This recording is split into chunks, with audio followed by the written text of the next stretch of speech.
मराठा समाजाला देण्यात आलेल्या 10% आरक्षणावर आता सुनावणी सुरू झालेली आहे। हायकोर्टामध्ये ही सुनावणी सुरू झाली आहे। तुम्हाला आता 2 आरक्षण आहेत असं कोर्टानं यावेळेला म्हटलेलं आहे। कोणतं आरक्षण कायम ठेवायचं सरकारनं निर्णय घेतलाय का असं न्यायमूर्ती घुगेंनी म्हटलंय।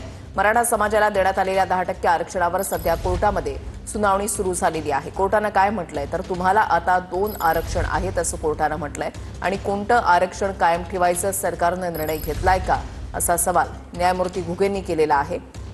महत्त्वपूर्ण सुनावणीला आता सुरुवात झालेली आहे। मराठा एससीबीसी आरक्षणावरच्या सुनावणीला सुरुवात झालेली आहे।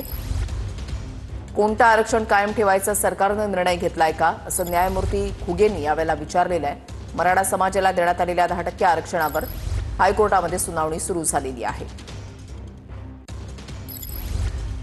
एससीबीसी आरक्षणावर याचिका दाखल करण्यात आलेली होती, त्या याचिकेवरच्या सुनावणीला सुरुवात झालेली आहे। मराठा समाजाला देण्यात आलेल्या 10% आरक्षणावर सुनावणी सध्या हायकोर्टामध्ये सुरू झाली आहे। तुम्हाला आता 2 आरक्षण आहेत असं कोर्टाने यावेळेला म्हटलंय आणि कोणतं आरक्षण कायम ठेवायचं सरकारने निर्णय घेतलाय का असा सवाल न्यायमूर्ती घुगेंनी केलाय।